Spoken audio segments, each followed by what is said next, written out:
What does it do you to? Welcome back to another episode of Scotty Says. I am your host, and how sweet it is. How sweet it is. The NFL must be absolutely delighted with the product that was out on the field for display over division weekend. 4 exceptional games, each one better than the one before, leading up to the final games on Sunday.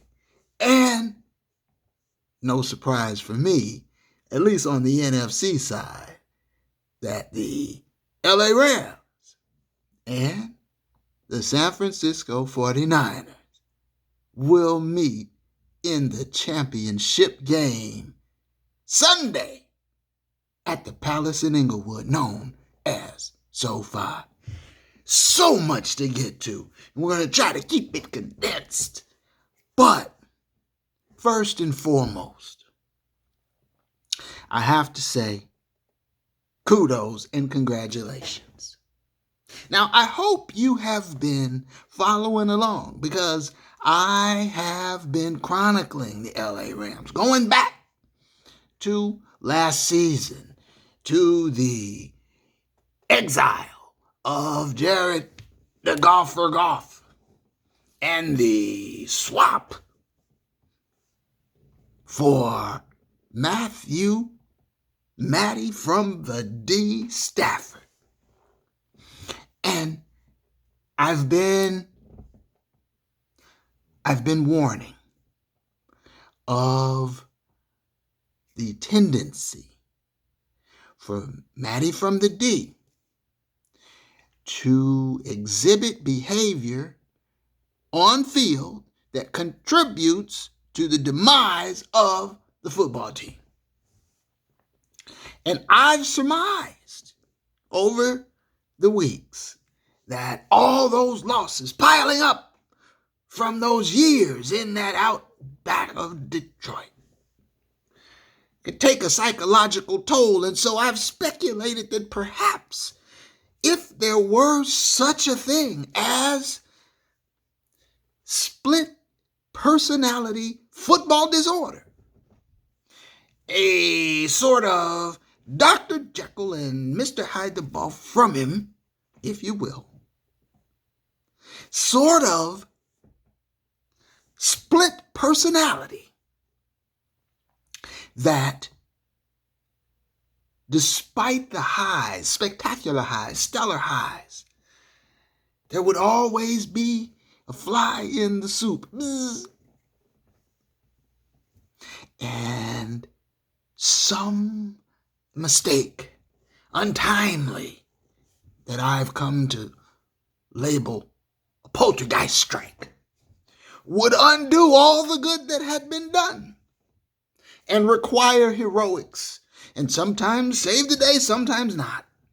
But in the end, playoff appearances for Matty from the D had always been one and done, one and done, one and done.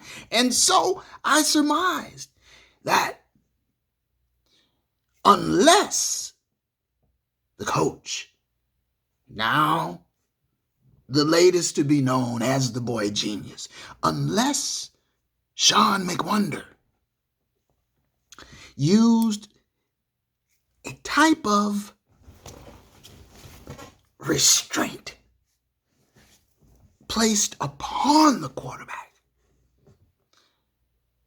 those mistakes would cause the demise of the team in crucial situations against quality opponents, aka playoffs. Playoffs? And so I implored Mr. McGenius to use restraints against the poltergeist. And by that I simply mean run the ball. That's the key. Balanced. The church of balance. Now all of this has been well documented in my previous videos. My point is this. to Mr. Matthew Stafford. I want to give special recognition and kudos because not only did you overcome a meltdown around you by the team,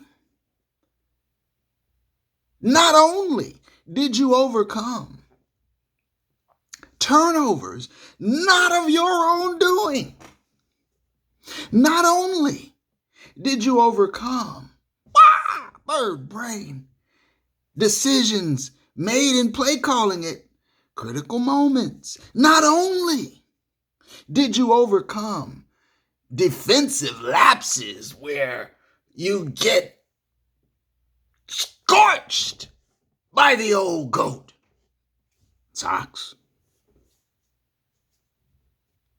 Not only did you overcome a failed, flawed, quagmired running game, not only did you overcome all of that, including a Pro Bowl kicker coming up short from 47. Not only did you overcome all that, sir, you overcame yourself. And I saw it. I saw it. Matthew Stafford saved the Rams. The Rams didn't have to overcome his errors. He had to save the Rams from their errors.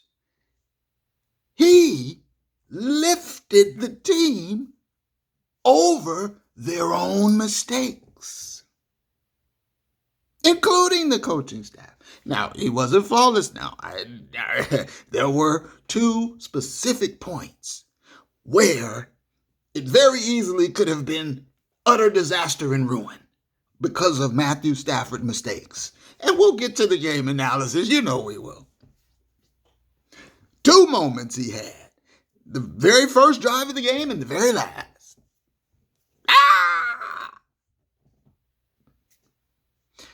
Beyond that, the man was a revelation.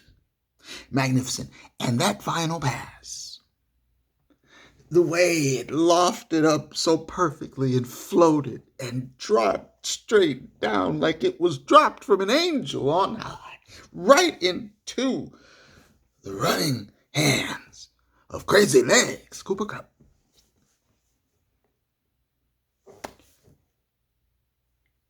Kudos and congratulations to Matthew Stafford, who became a force multiplier for the Rams against the old GOAT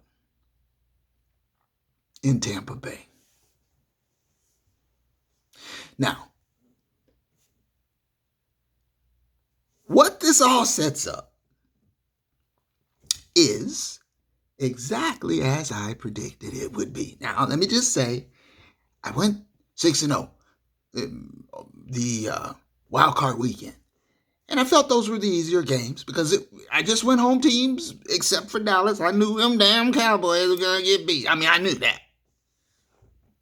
So that didn't feel so earth-shattering. But I felt like these four, division weekend, these were going to be tougher. And so, I kind of grappled with it and went out there. I picked 3 road dogs to win out of the 4 games. And it turned out 3 road dogs did win, but I missed on the AFC. I went too far out on a limb with Buffalo, just by a smidge as it turned out. Man, that Buffalo game. Okay, listen, I've got an idea for how to fix the overtime rule situation. Stick around to the end for that. Predictions coming up at the end for that. Stick around. But I went with Buffalo on the road against KC, and what a game that was. We know how that went down. So I missed on that one. I missed on Tennessee and Cincinnati. And so I didn't go far enough out on a limb there. I still don't know how you sack a guy 9 times and lose a game, but Tennessee managed to do it. Vrabel was looking a little perplexed from the sideline a few times. They cut away through him. He was kind of looking like, where am I? I digress. But I went 2-2 over division weekend, and the two that I felt really confident about were the NFC games. And I watched the NFC games closely. My team, Rams, as you know, are NFC. And there are trends, you see. There are trends that I notice. And that's where the experts, and we're going to talk a little bit about the experts a little later as well. But the experts, they tend to miss, I see, because they have no real recognition or understanding of trends.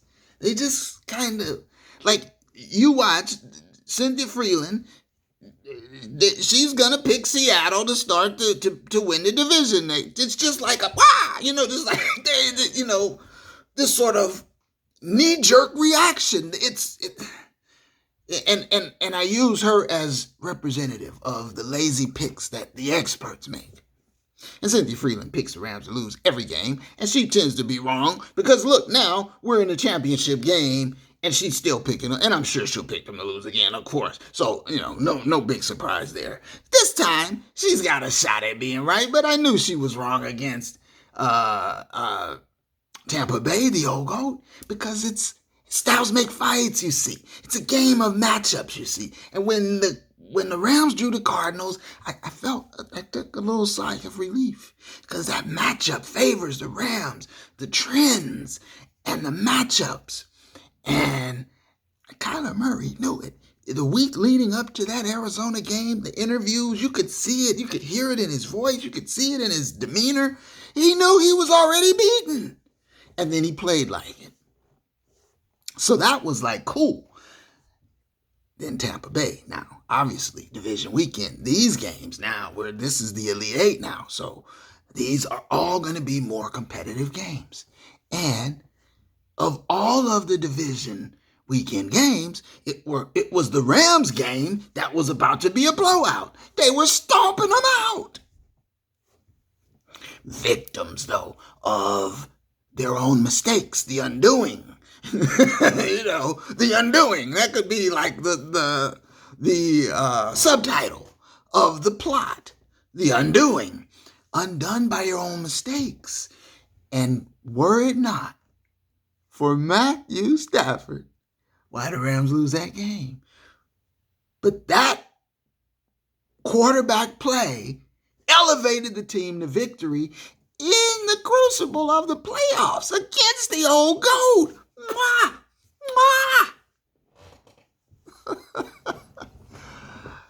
And so, I hear the experts say, who would have thought that it would be Rams and San Francisco playing the championship at SoFi? I thunk it. Go back 3 weeks and look at some of the videos. I'll link them in the description. I thunk it. I predicted it. In fact, when the Rams lost the last game of the season to the Niners, I said then, your inability, Mr. McWonder, to deal with your father, Kyle Shanahan, Father Shanahan, I call him. That's because he keeps McWonder in his pocket, you see. His inability to deal with him then on that final Sunday of the regular season allowed San Francisco to live and advance to the playoffs. And it's been this yin and yang, double whammy, double-edged sword ever since. Yes, it cost the Rams the 2 seed by losing that game. And it further, more than anything else, entrenched that psychological wedge of how can we beat this team? They got us. They just got us.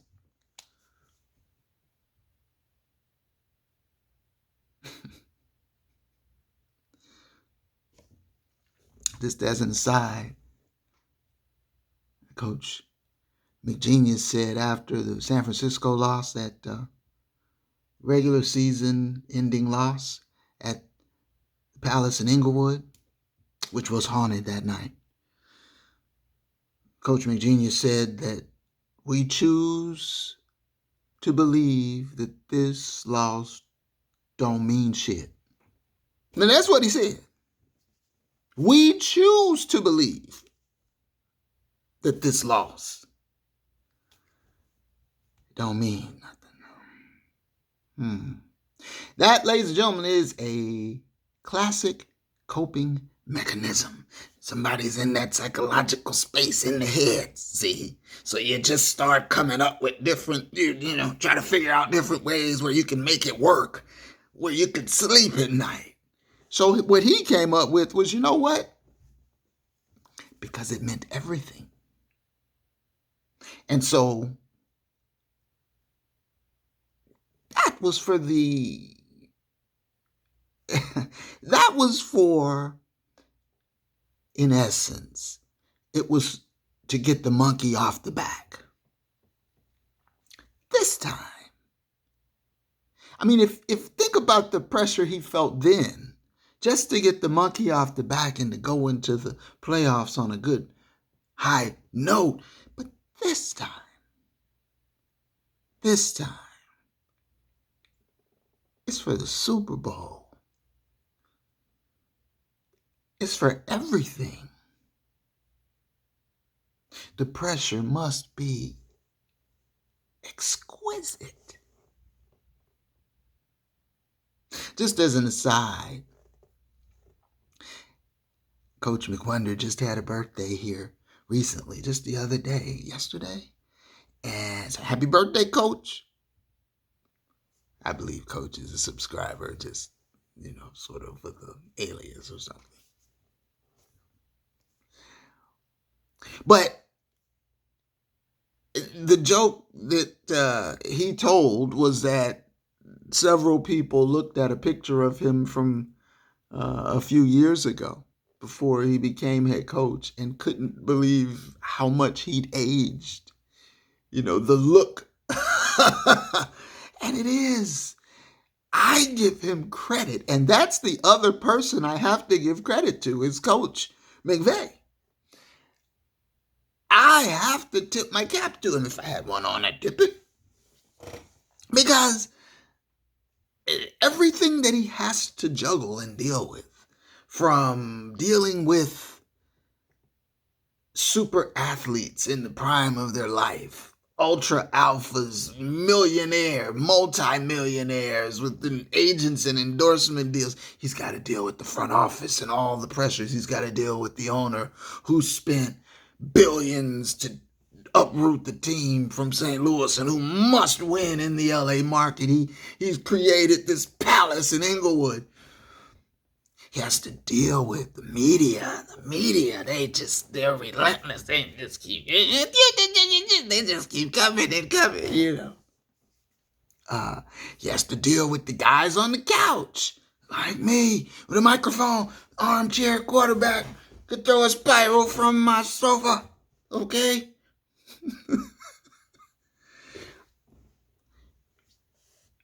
At the end of the day, though, he's been brilliant at what he's done. And here he is again in the championship game, the second in 4 years, which brings me back full circle to where I wanted to get to in the first place. It should be no surprise that the Niners and the Rams are playing in the championship game here in 2022. Not only because I told you weeks ago that this was the most likely outcome, I predicted that Sean McWonder would have to get through the monster he allowed to live. Instead of putting a stake in Dracula's heart the final week of the regular season, he let them live. And here they are. And now, it could just as easily be his own destruction at their hands that he has to live with for the rest of the off season. The pressure must be exquisite.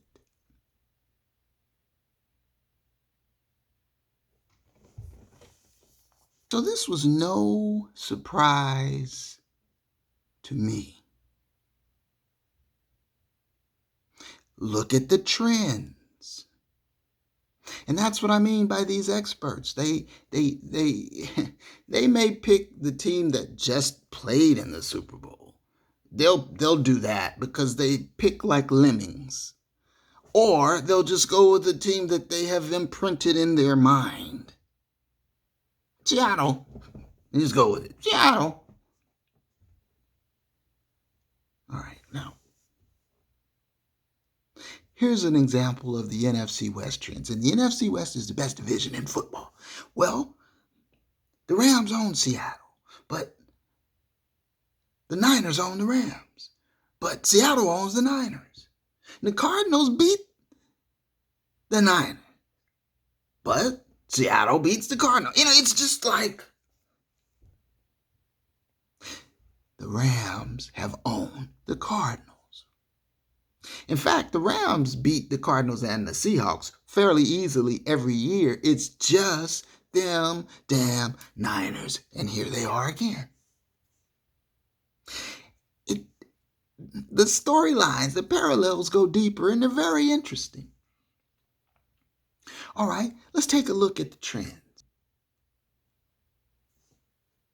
Tampa Bay defeats KC, becomes champion.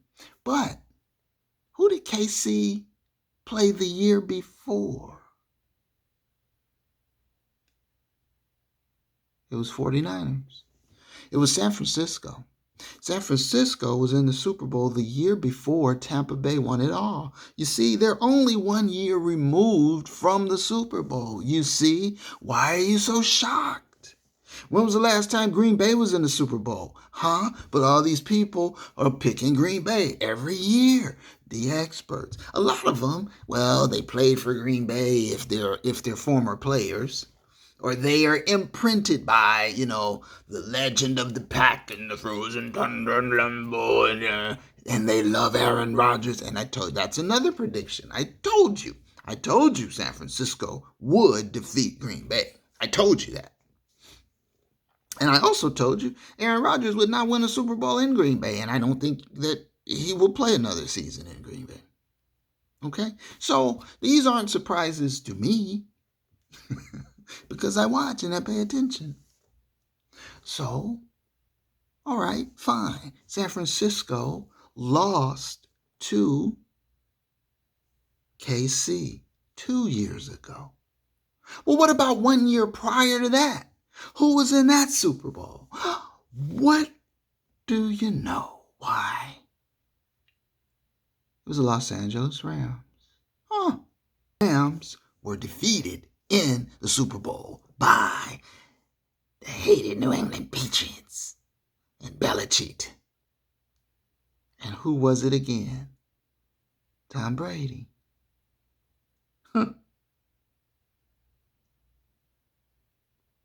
And so, there you have it. Super Bowl DNA, championship lineage, recent history. The Rams in the Super Bowl in 2019, just 3 years ago. The Niners in the Super Bowl 2020, just 2 years ago. 2021, last year, KC, Tampa Bay, 2022, here we are. The Rams just eliminate Tampa Bay. KC's right there. There's San Francisco. There it is, right there. The more things change, the more they stay the same. Okay, so now here we are. It's a zero-sum game for the newest of the boy wonders. But he's not the original boy wonder. Interesting. I'll tell you a little story here in a second. But it's euphoria. It's bliss on Sunday. Or it's agonizing. It's bitter defeat.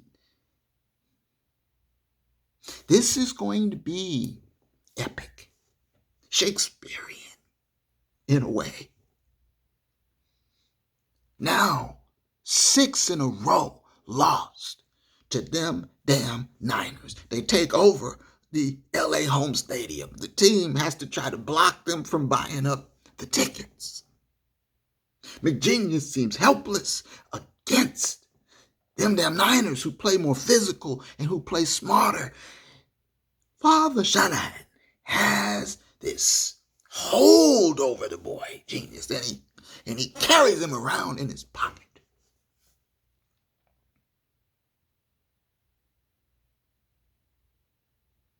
Let me tell you a quick little story. The original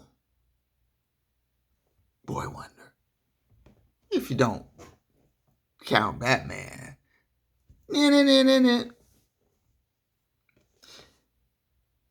original boy wonder, actually, I remember as a kid growing up watching this guy, and I referred to him then dispassionately as the Red Rat, because he just reminded, he was very red, and he had the features to me of a rodent. So I just, as a youngster, I saw this, and I called him the Red Rat. And his name was Mike Shanahan. Now, Mike Shanahan, we're only going to go back to, let's go back to 1985. 1985, Mike Shanahan became the offensive coordinator of the Denver Broncos. And from 85 to 87, as offensive coordinator, he worked with a quarterback by the name of Elway. In fact, he engineered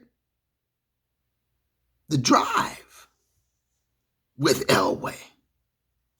That famous, iconic, I believe it was against Cleveland. Mike Shanahan was offensive coordinator. Fun trivia fact. I did not recollect this, but did you know that the Red Rat, Mike Shanahan, was Raiders head coach for a year? I think you could probably, win a bar bet or something with this one. Throw me one of these. He was the coach of the Los Angeles Raiders. Head coach from 1988 to 1989, just the one season. I had no recollection of that whatsoever, of course. Denver went to the Super Bowl, but they did not win. Elway had lost 3 Super Bowls. He couldn't win. You know how the media will start the narrative on you. Can't win the big one. Shanahan bounced around as offensive coordinator. After the 1 year as Raiders coach, he went back to Denver for 1 year. Then he went to San Francisco. Bear with me, folks. I'm going to tie it all together now.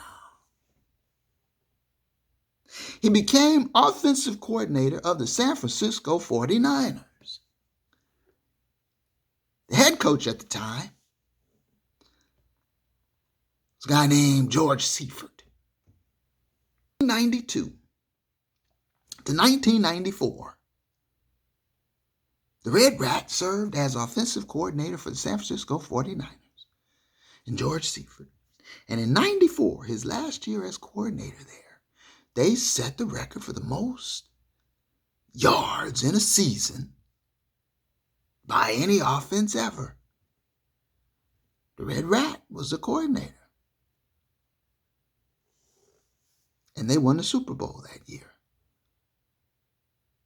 They scored 636 points that season. Steve Young was the quarterback. And the following year, the boy wonder then, in 1995, became head coach of the Denver Broncos. And the boy wonder then was just 42 years old after all of that had come before.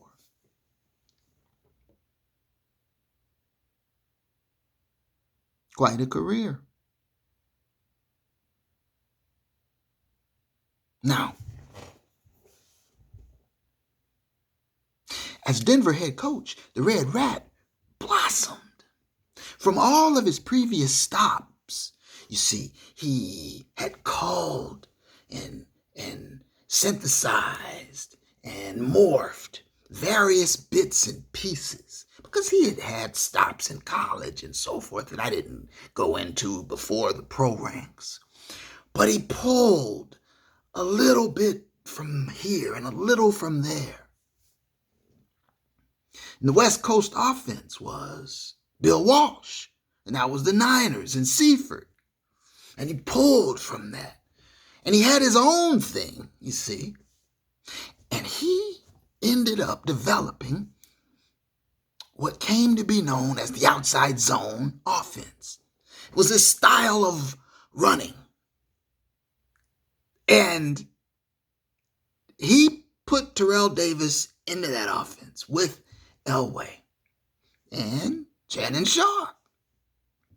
Now with Sniff Bayless on TV, talking Dallas all day, every day. And that offense, under the head coach, an offensive guru, and now middle-aged genius, Mike the Red Rat Shanahan, won back-to-back championships in 98 and 99. Terrell Davis won MVPs and Elway got his rings. And Shanahan stayed there for years after that, after they won another 7 or 8 years. He stayed there, but they couldn't put it back together, not to reach those heights. And so eventually, Mike, the Red Rat, moved his show to Washington, to the Washington Slurs at the time. And gratefully now, they're just WFT, the football team. So we'll go with that, the Washington football team. And so from 2010 until 2013, the Red Rat was the head man in Washington. And he oversaw the RG3 debacle. But he was always innovating that offense, that outside zone. And at Washington, by now, his son, Kyle, had grown up and was itching to be a part of the family business, you see.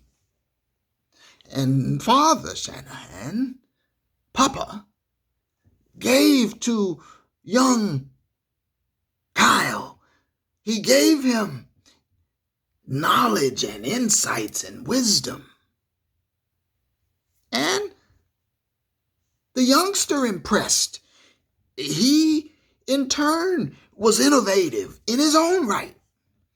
And the Red Rat told the young Kyle, I will not hire you as an OC, my son, until and unless you go to another NFL franchise.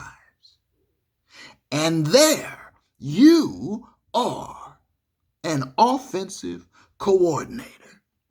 And in that position, you call the plays. And with those stipulations met, your offense then is in the top 5 of the NFL offenses. When you meet all of those conditions, my son, then I will hire you as my OC. Kyle said, damn, Pop, could you just throw me a little love? I am your boy, you know. He said, no, they'll say it's nepotism. No, you must earn your way, my son. Now, take my name, which is going to be gold, and go out there into the NFL world, and I'll make a couple calls, but go out there and get yourself an OC job and do what I've said. And to his credit, Kyle did just that. He went to Houston. And as OC, who called his own plays, he got that offense in the top 5 of the NFL. Papa Shanahan, now aging, his red becoming a burgundy rat color, said, my son, well done. Well done. And in 2010, as head coach of the Washington Slurs, now the WFTs, Kyle Shanahan became offensive coordinator. And it was there in D.C. where the aging burgundy rat assembled a group of youthful minds. He wanted young, energetic, youthful minds around him who were not sullied in the ways of the stodgy old thinking. He wanted innovation and bright, light minds. And there became a group that surrounded him, a quarterback club, they called themselves. Kyle Shanahan, the son. It included Matt LaFleur. It included Sean McVay. These were 20-somethings, young, maybe players who washed out, who wanted to stay in the game, who had some connections, who found their way to this sort of quarterback, mind guru, offensive genius disciple camp in D.C., led by the Burgundy Rat. And of that group, they all eventually spread out, because in 2013, after RG3's knee was shot to hell and the team was in disarray and the losses were piling up, 10 each season, that outside zone offense, it's beautiful when it's working, but Shanahan got the can. In 2013, he was fired, and he's never worked as a head coach again, so you could say he's retired. But here's the interesting part. Those 20-somethings became the next generation of NFL head coaches. And now Matt LaFleur is a coach of Green Bay. And Sean McVay, who did not leave when the Burgundy Rat was fired. When they fired Mike Shanahan, Kyle and the LaFleurs, they left. Kyle went to Cleveland. He went to Atlanta. And wherever he stopped, the offense flourished. Matt Ryan flourished. They went, Super Bowl action as offensive coordinator.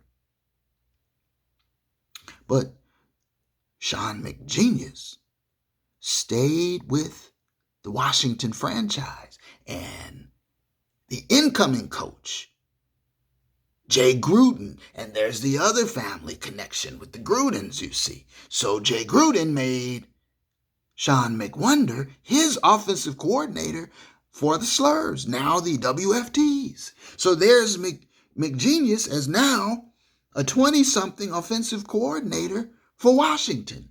And there's Kyle, now offensive coordinator for Atlanta. And in 2017,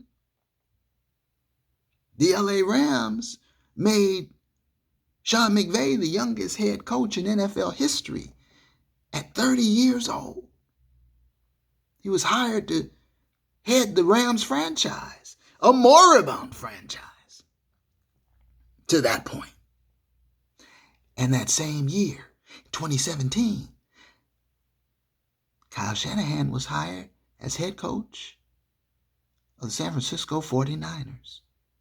And so, both these guys who've known each other for so long as youngsters, who came up under the Red Rat, one as disciple and prodigy, the other as his own flesh and blood son, now each head coach of West Coast division rivals, the Rams and the Niners. And now here they are in the championship game, where one will win and go to the Super Bowl at the Palace in Inglewood, and the other will have a miserable off-season to ponder how it all got away. That, my friends, is the Shanahan Tree, which has been mistakenly labeled as the McVay Tree. But that outside zone offense and all of that misdirection and jet sweeps and the creativity and running multiple formations and multiple plays out of the same set, and those kinds of concepts came out of that Red Rat offense, that Shanahan boot camp for offense in D.C. All right, boys and girls, that was story time. The moral of this whole story, you see, is that there are layers to this, and it goes deeper than just what it appears on the surface. And this Rams 49er thing, this rivalry, or it's been pretty one-sided of late. This goes back a long way too. Now, way back when, in the early 70s, I believe, the Rams had a good string against the Niners. But in recent memory, if you start back in 1990, let's say, from 1990 to 1998, the San Francisco 49ers won 17 straight games against the Rams. And that is the LA Rams, Anaheim Rams, St. Louis Rams, 17 in a row, over 8 years. And it was during that time when San Francisco made a visit to St. Louis. That was when Ken Norton, then a player for the Niners, emulated his father by giving all those uppercuts to the goalpost padding. And remember what he kept yelling out? Same old Rams, same old sorry-ass Rams. And he worked the goalpost padding over with uppercuts, body shots. 17 straight. And it wasn't until 1999, it wasn't until the greatest show on turf, Kurt Warner and the gang, groceries, Reverend Knight and the gang, that the Rams got a measure of redemption, and they won 6 in a row against them damn Niners. 3 years in a row. But as the greatest show lights dimmed out, things started to go back in the other direction. And as the years have dragged on, the Rams got progressively worse and worse and worse. They had a putrid winning percentage over the decade before Sean the Boy Wonder McGenius was hired. And so, in 2017, when Sean McVay is hired as Rams head coach, they were awful, but they had Jared the Golfer Goff, and he was awful, but they had a new stadium. Well, it wasn't built yet. In fact, McVay inherited a mess, and he turned them around immediately, and they made the playoffs in their first year under McVay. And the new boy wonder was born. But the son of the original boy wonder was up in San Francisco looking at the praise and accolades being showered on the golden boy down in L.A. Second season as head coach of the Rams, Sean the Boy Wonder McVay took the L.A. Rams all the way to the Super Bowl. And they lost. And they lost bad. They got embarrassed. It was an ugly. In fact, I think there's a good chance that was maybe the worst Super Bowl ever. It was ugly. They only scored 3 points. But what happened was Belichick, the old Ram killer, who had put the same kind of a beat down on Mike Martz all those years before, now schooled up the boy wonder.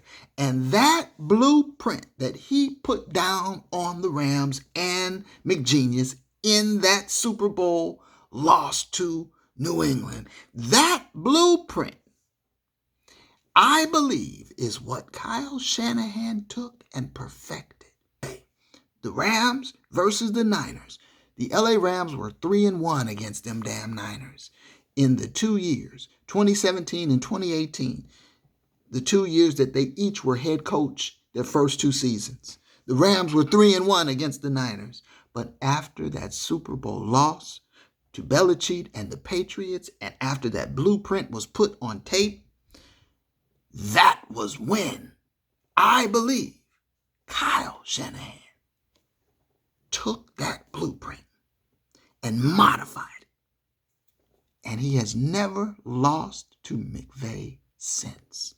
Since the Super Bowl defeat, the Rams are 0-6 against San Francisco and Kyle Shanahan. And Kyle Shanahan went on to take the Niners to the Super Bowl that following season. And so now you see the bigger picture. Kyle Shanahan impresses me because he stays committed to fundamental ground game principles. That being, even if you're only gaining a couple of yards or 3 yards a pop early on, you stick with it, because it's not so much based on the success of yardage gained. It's based on the success is based on the number of carries. You've got to pop it in there 30 or so times. Even if you don't get too much, it's important that you do that. You soften them up, see, like Ken Norton, uppercuts, body blows. You get past happy, calamity ensues. And so that empty backfield shotgun has always been an ominous sign for me when I see that in the Sean McVay offense. And so, for me, the keys to the game for the Rams are to be physical with the 49ers. He hit hard to run the ball, even if you are not extremely successful in terms of yards per carry, because you want to hit a threshold of numbers, Mr. McWonder, regardless of the early success or lack thereof. And no turnovers. The fact that you won that game against Tampa Bay with 4 turnovers lost is in and of itself remarkable, but you had such a big lead that you were able to withstand it. Turnovers will kill you, eliminate you. You shorten the game by running the ball, smart play calling, smart coaching, and you, I believe, can do what most people don't think you can at this point. Defeat your papa and pull out of the pocket of Father Shanahan. Because once the Red Rat, who became the Burgundy Rat, Mike Shanahan, retired, Grandpapa Shanahan, Kyle became Father Shanahan when he put you in his pocket.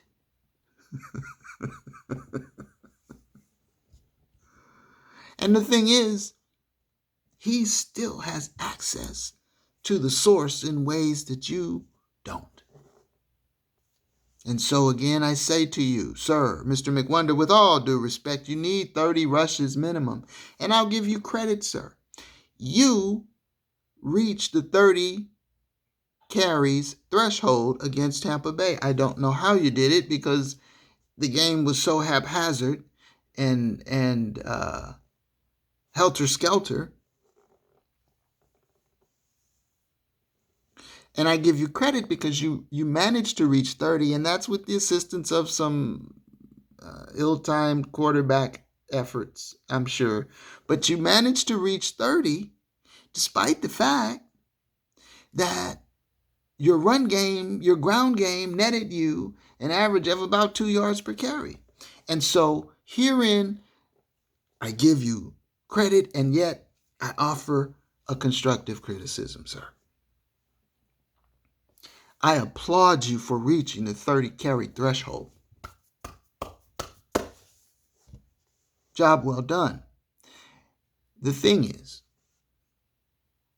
you have thunder and lightning at your disposal, Mr. McWonder.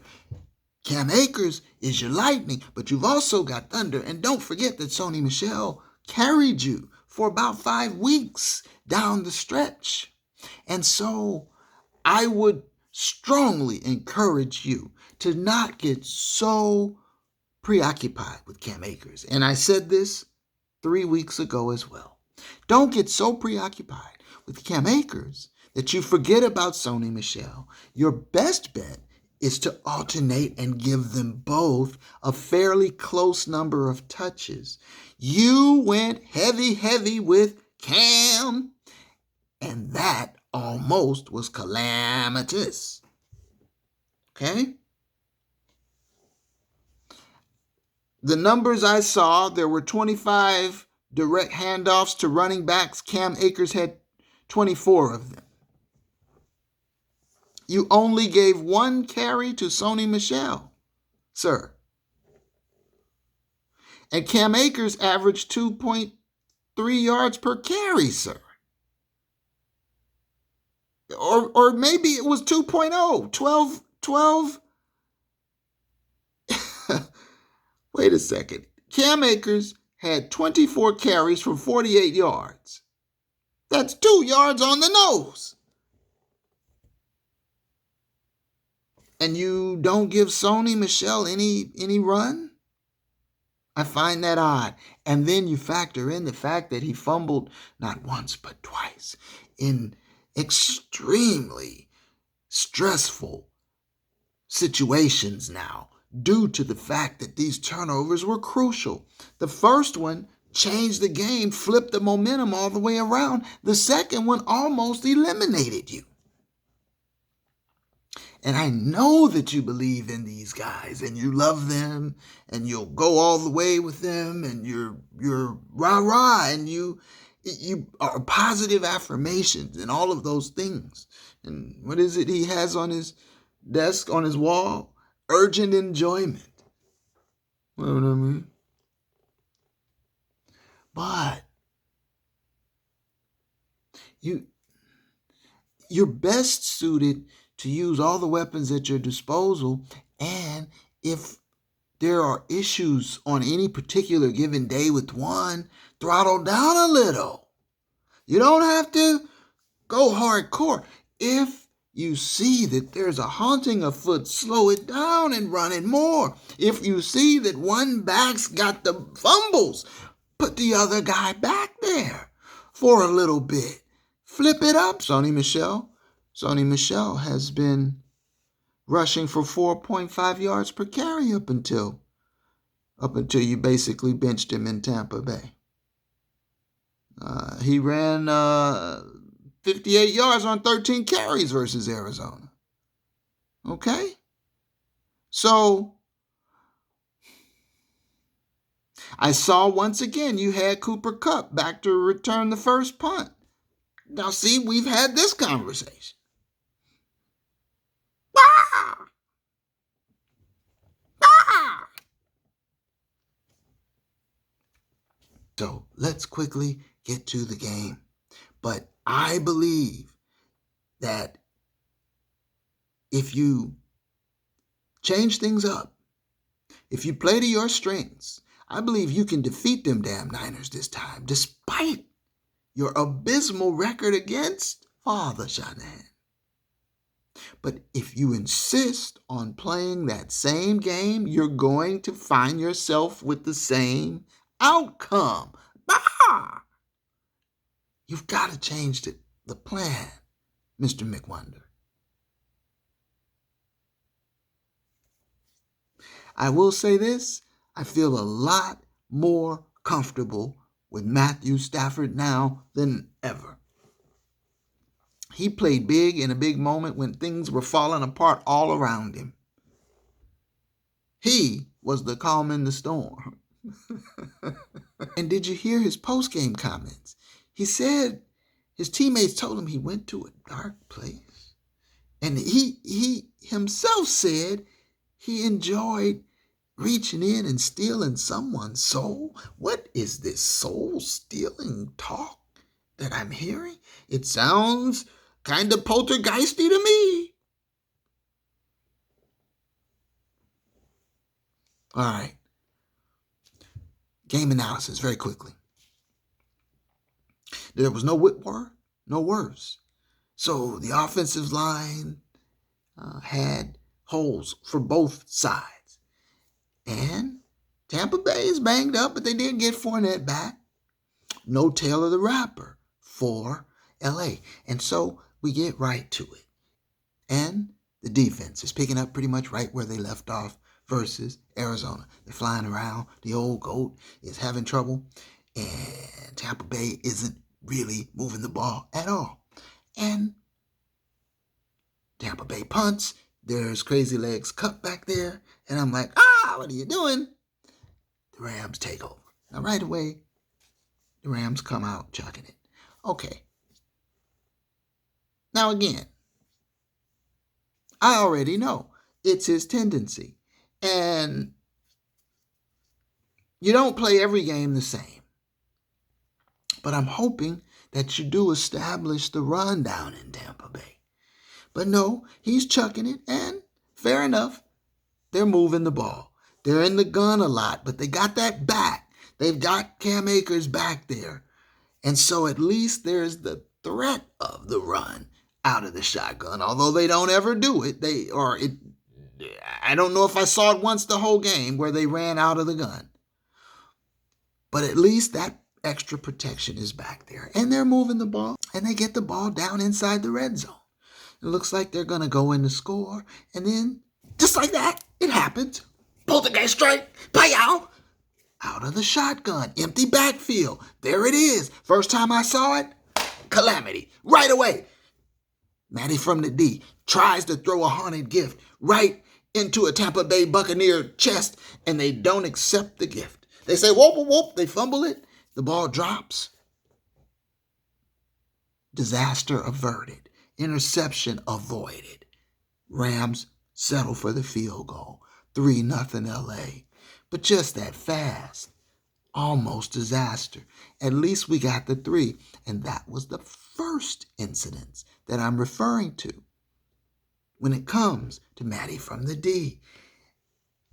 You invited the poltergeist in by throwing so much and being out of balance, and you were almost rewarded with an interception in the end zone, but by fortune, by luck,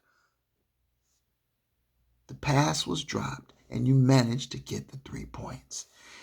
You were very fortunate in Tampa Bay on a number of occasions and in multiple ways, Mr. McWonder. You don't get that kind of luck against San Francisco. We both know that. So there are things that must be tightened up if you want to play in the big game. Hey, the D is playing the old goat well. So Tampa Bay goes 3 and out. And, there he is. Mr. Powell is back there to receive the punt. And the Rams take over. And, well, what do you know? Still throwing. Still chucking it around. They come out throwing yet again. And you know what they say. If you invite him in, he will come. But Matty from the D completes a 9-yard pass to OBJ. And then he drops back and throws another one deep, but he's hit on the play, holding defensive. First down, LA. Okay. Still throwing. This time, another pass. This time, Sue in Namagan rolls over Stafford, nearly sacks him. And this was a consequential play because when Sue threw Matty from the D to the ground and rolled over it, Matty from the D didn't like it. He didn't like getting the snot knocked out of him, and he kicked at Sue. And that's when Sue got up and he pointed at him and he said something like, whoop your monkey ass. Or what? I don't know exactly what he said. I think he said, I'll F you up, boy. Whatever he said. The ref threw the laundry on him, see? 15-yard penalty. And so now the Rams are marching, but they're getting lucky breaks along the way. Well, you know how it is with luck. You can only ride it so far. And you know how the Rams do. They never seem to stay out ahead, except for Arizona. They always seem to leave the door cracked open. And when you're dealing with that old goat, well, you know what's coming.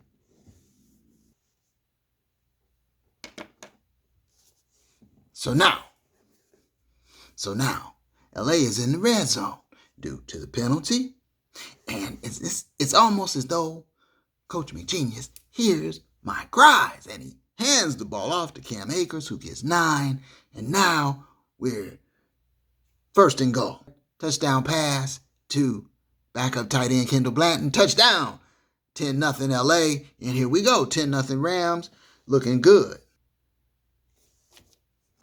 Now the D's still playing well. So they hold the old goat to just a little drive, 3 points, 10-3 Rams. And as we open the second quarter, Rams got the ball in control. Now, the Rams have attempted to run sporadically. Cam Akers is stuffed on this particular possession.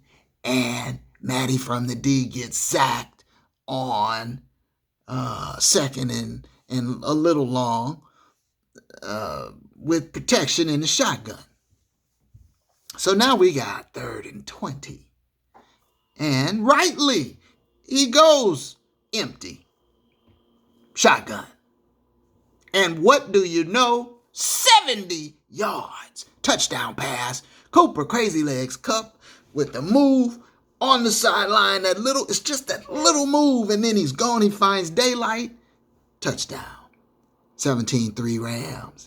And the party is on. And I'm feeling good, but I know that's the old goat over there, and I know how the Rams are, see? And I also know that they're out of balance, so I'm not comfortable yet, but I am feeling good, and I'm already starting to think about them damn Niners waiting. But first things first, we got to get through 4 quarters with the old goat. Now, Tampa Bay, in the hurry up, the old goat trying to make something happen.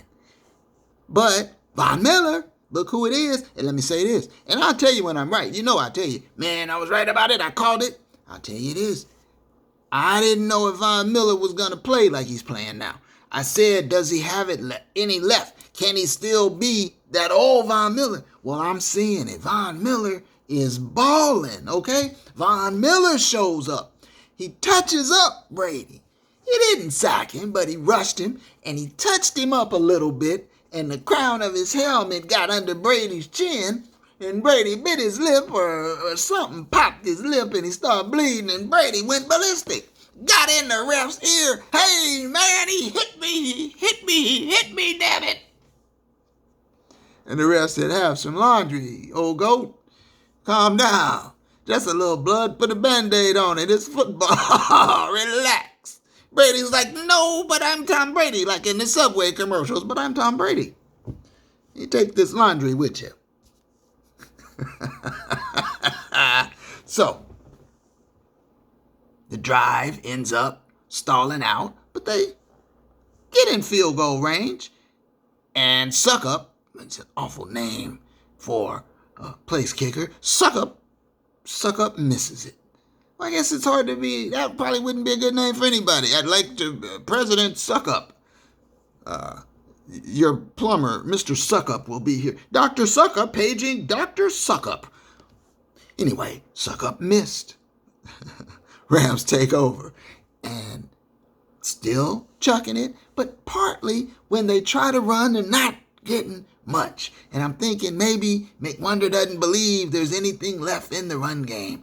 And Matthew Stafford is playing really, really well since that first little poltergeist encounter that was dropped by the opposition.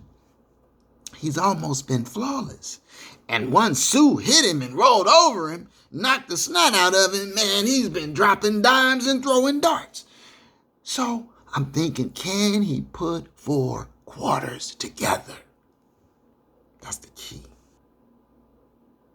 So on 3rd and long, with 2:30 to play in the half, Cooper Kupp with some yak to set up a Matt Gay field goal. 23 LA. And I'm feeling like the party is about to start, but not yet. Don't turn it on. Don't start the music just yet. The ball is kicked off to Tampa Bay. The old goat takes the field, and you know now the old goat's got resolve. He's ready to make it happen. And then Nick Scott with a goat pick, interception, turnover. And now, I think go ahead, turn the music up. Let the party get started. Rams ball, up 23, rolling. Goat is looking bewildered. He's bloodied. He's mad. He's befuddled. Rams in full control, looking good. I'm thinking, just run, McWonder, in spite of yourself. Yeah, and I'm like, run, Forrest McWonder, run! And then right on cue, Cam Akers trucks a guy. This time, Carlton Davis, and they need a timeout to get him off the field. And then, Genius being aggressive, throwing, moving the sticks, and then 2nd and goal, they hand the ball, Cam Akers going in for the fort, for the nail in the coffin, and he coughs it up. He coughs it up. He coughs it up. And that immediate sense of came over me. Because that would have really put him in a bad way going in before the half. But instead, it remains 23, and now the old goat has the ball. And this was the beginning of the unraveling for LA. He gets the ball coming out of halftime, leading 20-3. But after a short drive, they have to punt. LA defense, though, still playing fierce ball. And Tampa Bay, once again, punts it right back. Now, Brandon Powell with a nice punt return, 33 yards, setting up LA in nice field position. Stafford throws a first down dart to OBJ, and then after a Cam Akers run, it's already 2nd and goal. The quarterback sneak is rightly called on 3rd and goal. Touchdown, LA, 27-3. Like, okay, maybe we can breathe a little easier now.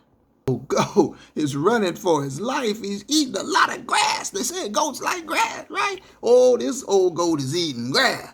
And I'm sure, maybe he is thinking about retirement, because after a while, you probably get tired of being force-fed all that grass. As an aside, they leaked the story right before the game that the old goat was thinking this might be it. And they showed him walking off all lonely in solitude and on the field. I don't know. We'll see. We'll stay tuned on that. But he did taste a lot of grass in Tampa Bay. But he managed to move the team down to get a field goal. So it's 27-6 LA. And it feels like a route, like a clinic.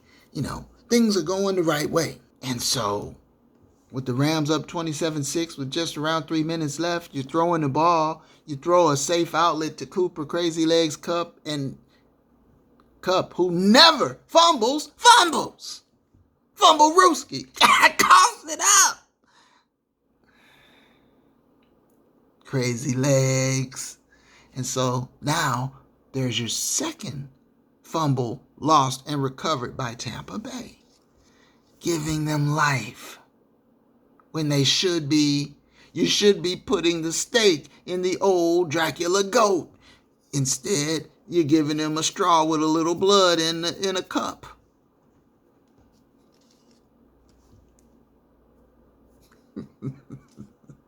So, Tampa Bay says, hey, let's take advantage of all these gifts. And they do. And they drive. And the old goat tries to throw one back, but Williams dropped it. And they convert. And they get to 1st and goal. And they convert. And they score. 27-13 LA. The Rams give the ball back.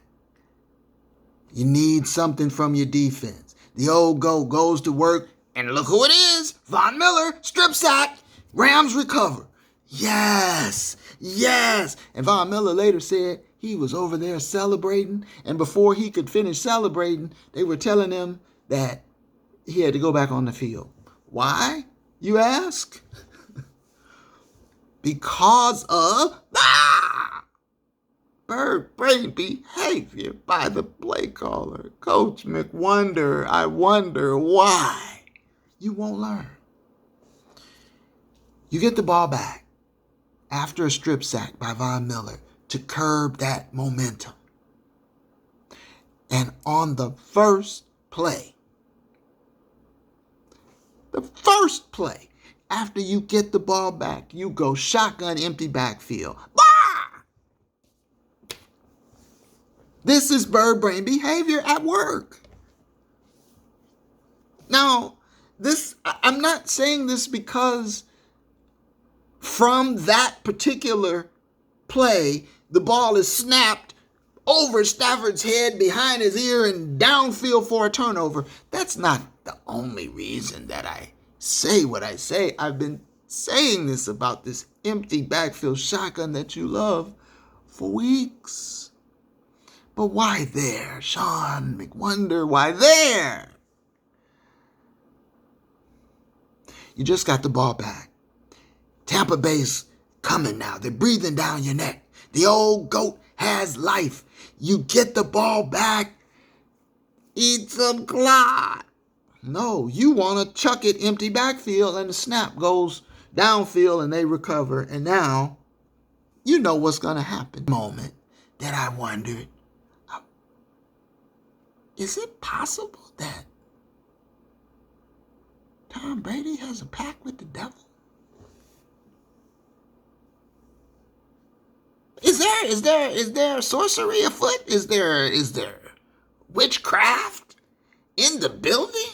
What in the name of all that is holy is going on here? It's in a fourth down. And on a long throw, the GOAT overthrows it, but Eric Weddle, fresh off his sofa a week ago, 2 weeks ago, comes in with the late hit helmet to helmet, and I'm like, oh, damn, Eric Weddle, you just gave him the game, you fool. But just as a quirk of fate, as a stroke of pure luck, because the ball hit the ground just mere fractions of a second before the foolish late helmet-to-helmet hit, the penalty was assessed to the Rams after the change of possession instead of giving Brady a first down. Another example of how they survive with luck. So after all that, it's still 27-13. And in fairness to McVay, the run game is being stuffed. But again, I'm like, McVay, where is Sony Michel? 3 wise runs. Matt Gay lines up for him, what would be a chip shot, a little 47-yarder. No problem. Short. What in the name? Short. So the score remains 27-13. But all these things are going wrong. There's been 3 turnovers. There's been the near turnovers. There's the missed field goal. And you think, is Brady going to come back and win this game? And the Rams still leading 27-13. The old GOAT trying to muster up some old GOAT magic. Throws over the top. Scorches Sox Ramsey. Touchdown Tampa Bay 27-20. And I'm like, oh, Sox just got burnt up. Lit a fire. And it's a 1-score game. So now it really is crunch time. 27-20 Rams. And the Rams get the ball back. And now you just want to eat up some clock and get the hell out of there with the win. So, first down. Run the ball. Cam Akers for 3. That's the right call. Tampa Bay doesn't have any timeouts. Bleed them out. Let's get out of here. Second down. Hand the ball off. Cam Akers. Fumble! Oh, no. Oh, no. Oh, no.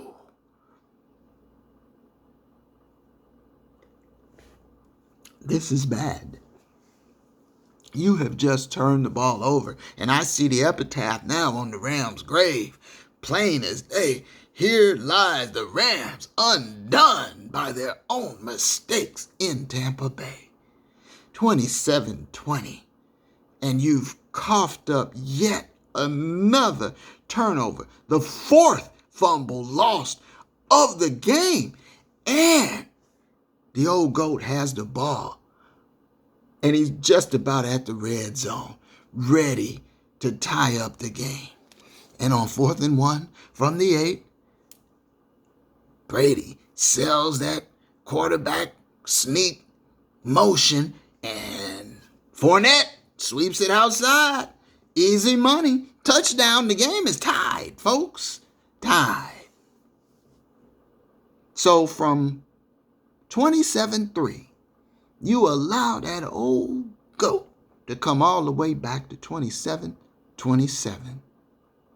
And the way you're playing, I'm wondering if you can hold the ball long enough to make it out of regulation before you lose.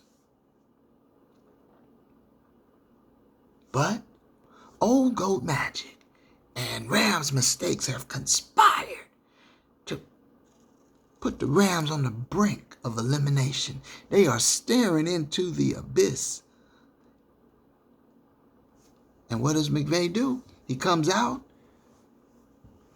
aggressive. And I applaud it. Go for it. He's in the empty shotgun. Okay, well, in this particular case, it's warranted. There's only seconds left to play. Now here's the deal. The coverage is two-man. So, Maddie from the D remembers. Two-man. When they're in two-man, I can beat that with my legs, right? Yeah, I beat it with my legs. On first down, but just about 40 seconds left in regulation and the score tied. Maddie from the D lined up, shotgun, empty backfield, two-man coverage.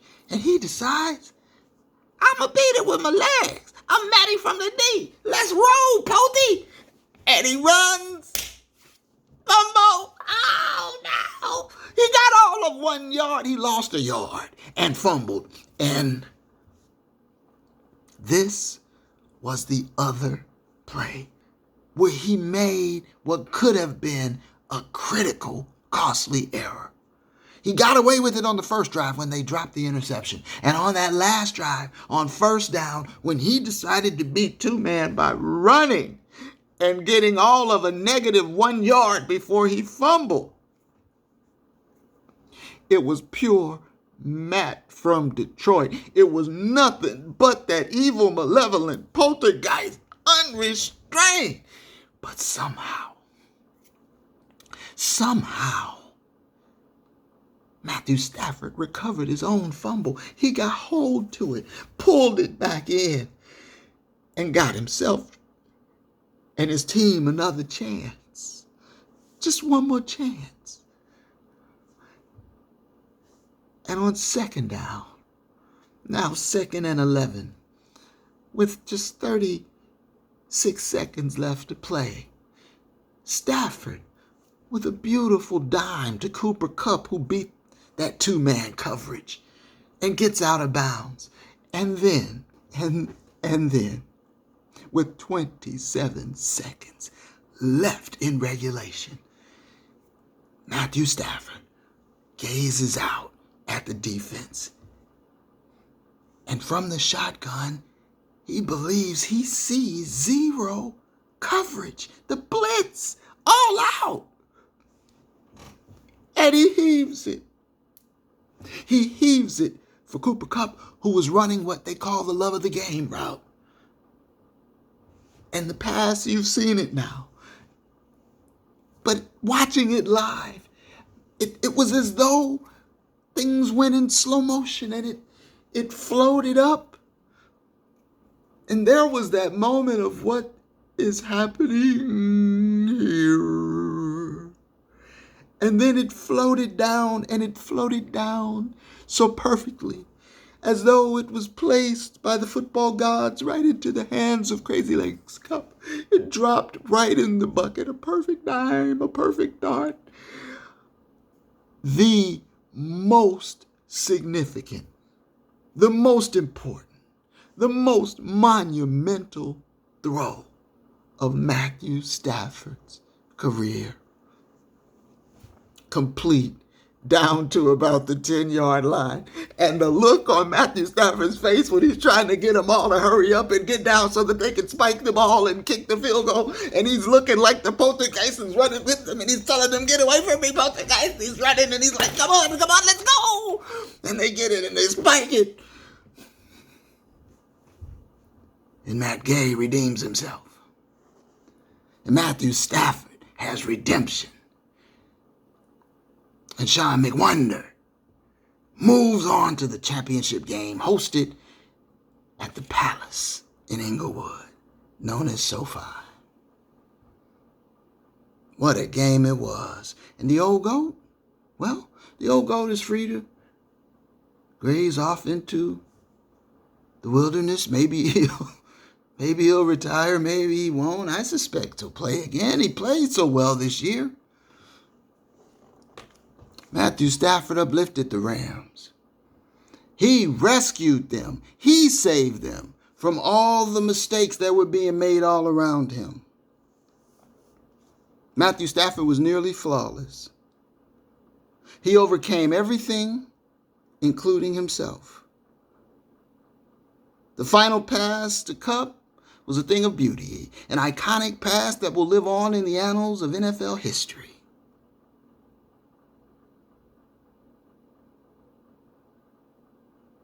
But if he doesn't recover that fumble, the whole story is flipped on its head. Because if he doesn't recover that fumble, Tampa Bay trots right out, kicks the field goal, eliminates the Rams, and the Rams are left to pick up the pieces of squandering a 27-3 lead to the old GOAT. That's how close it came to the all-time worst choke jobs in NFL history.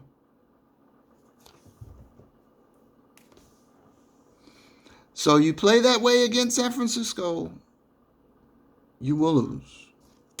This 7th loss in a row would be a doozy. It would be the most bitter defeat of your life now. I mean, there's no way around it. You're in for the most exhilarating victory or the most agonizing loss of your life. That's what's coming now. Which will it be? What this all really comes down to is O-lines versus D-lines on Sunday. Will the San Francisco defensive line be able to speed up Matt Stafford and the offensive line? Will they bottle up the run game? Will the San Francisco offensive line be able to gouge the Rams defensive line and run at will? So it's all going to be decided right then and there. But I have already given you my prediction for the outcome. So we'll see how it plays out. Either way, you know we will be here to talk about it on the other side of championship weekend as we get ready for the Super Bowl. And I do predict the Rams will be playing in it. So until that time, throw me one of these, my folks. And Scotty says, one love.